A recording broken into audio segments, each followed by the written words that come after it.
There have been a lot of releases for trading cards, for collectibles in 2022. Definitely a lot. It is staggering just to look at the shelves and see all of the new releases that came out, and then you add to that the stuff that is sold out, mountains that you could be buried under.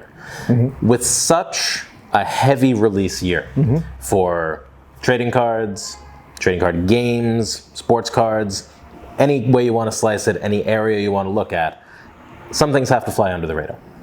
A couple. It's not possible for everything to be a smash hit, even for things that are deserving and could in other years do very well. With all the products that came out, right, there are a lot of products that could be overlooked. And for folks that's been in the industry for a while, they often see that there's some products that were released, but then all of a sudden, a few years later, it became incredibly sought after because people either collected or people didn't realize didn't even realize they were out. That it got missed on the first pass. Exactly. But then when people realize what they missed out on, then suddenly there's a huge spike in demand. I mean, combine that with design and collectability, that's when folks started going after it. You see that there's quite a few examples with it, and then we'll see, what we think will happen. So with that in mind, what would you say for you was the biggest sleeper of 2022?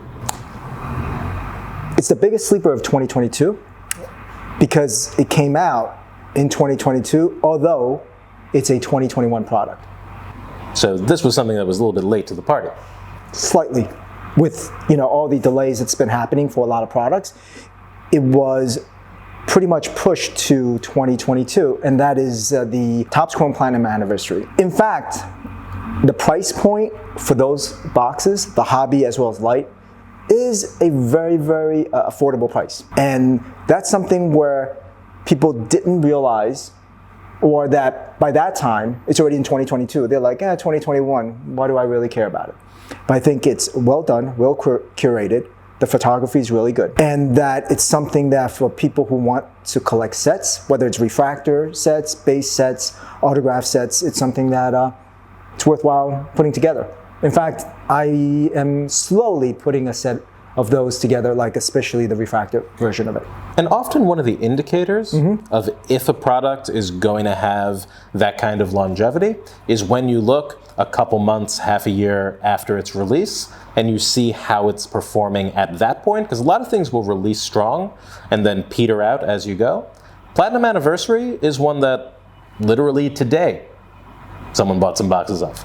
That we've seen that it hasn't been like, oh, suddenly there's a spike, but it's been steady. Yeah, it has been steady, but I think one of the things is the price point.